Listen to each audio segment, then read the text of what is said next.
Hey everyone, it's Lori. So you know how in movies people are always trying to summon demons and it always goes so wrong? Well, duh. It's like trying to make a pet out of a tornado. It's just not going to end well. Seriously guys, summoning a demon is a recipe for disaster. And today, I'm serving up 10 reasons why you should just stick to ordering pizza instead of trying to conjure up a supernatural pizza boy from the underworld. Okay, first and foremost, demons are about as predictable as a chihuahua in a tutu. You never know what you're gonna get. One minute they might be all, sure, I'll grant you 3 wishes, and the next they're like, just kidding, now your hair is going to fall out and your socks will forever be soggy. Remember that time you tried to make friends with that squirrel by feeding it, and it bit your finger off? Yeah, summoning a demon is kind of like that, but instead of losing a finger, you might lose your will to live. Demons march to the beat of their own creepy drum, and honey, that drum is filled with the sound of your deepest fears and anxieties. They're more likely to use your deepest desires against you, like turning your love for chocolate into an uncontrollable urge to bathe in fondue. So, unless you're really into the whole living in a horror movie aesthetic, maybe just stick to summoning a pizza delivery guy instead of a demon. Reason number 2, why you shouldn't summon a demon is a real mood killer, demon possession. It's like letting someone borrow your car, except that someone is a malevolent spirit from beyond the veil and your car is your body. And we all know how people treat borrowed cars, am I right? Imagine this, you're just chilling, maybe eating some cereal, and suddenly you can't control your own arms. You try to say, stop, this isn't funny. But all that comes out is a guttural growl that makes your cat run and hide. Congrats, you've become a demon puppet. And it's not like in the movies where you get to be all cool and creepy with glowing eyes and the ability to speak Latin backwards. So, unless you're super into the idea of your body becoming a timeshare for the underworld's elite, maybe just stick to borrowing your roommate's sweater instead of letting a demon borrow your corporeal form. Okay, let's talk about bad luck. We've all been there, right? You spill coffee on your favorite shirt, you miss the bus by 2 seconds, your phone dies right when you're about to take the perfect selfie. But summoning a demon?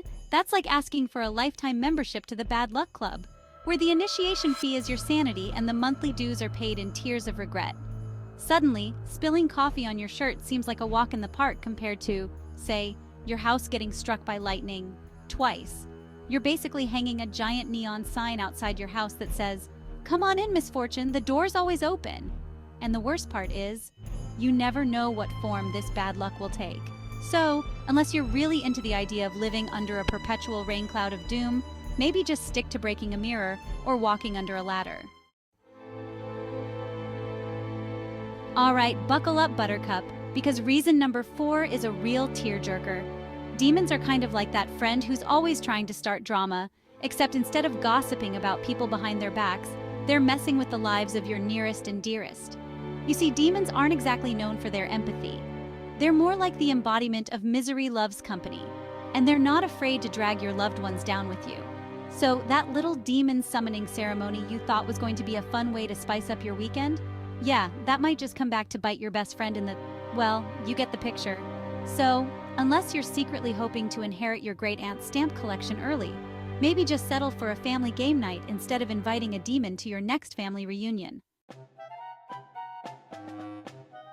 Okay, let's talk about sacrifices. No, I'm not talking about missing out on that extra slice of pizza or sacrificing your Saturday morning to run errands. Demons are kind of like those annoying telemarketers who keep calling you during dinner. They always want something from you. And trust me, it's never going to be something simple like your Netflix password or your leftover Chinese food. We're talking about sacrifices that make you question your sanity, your morals, and your taste in music.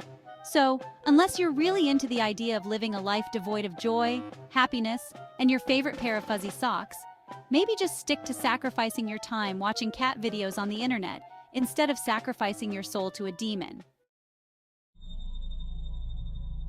Let's be real for a hot second, kittens. Demons are basically the original con artists. They're masters of deception, manipulation, and that whole fake it till you make it thing. They'll whisper sweet nothings in your ear, promising you power, wealth, and maybe even a lifetime supply of your favorite snacks. But don't be fooled by their silver tongues and their charming smiles, if they even have mouths, that is. So unless you're really into the idea of being catfished by a supernatural entity, maybe just stick to watching reruns of your favorite con artist TV show instead of inviting a demon into your life.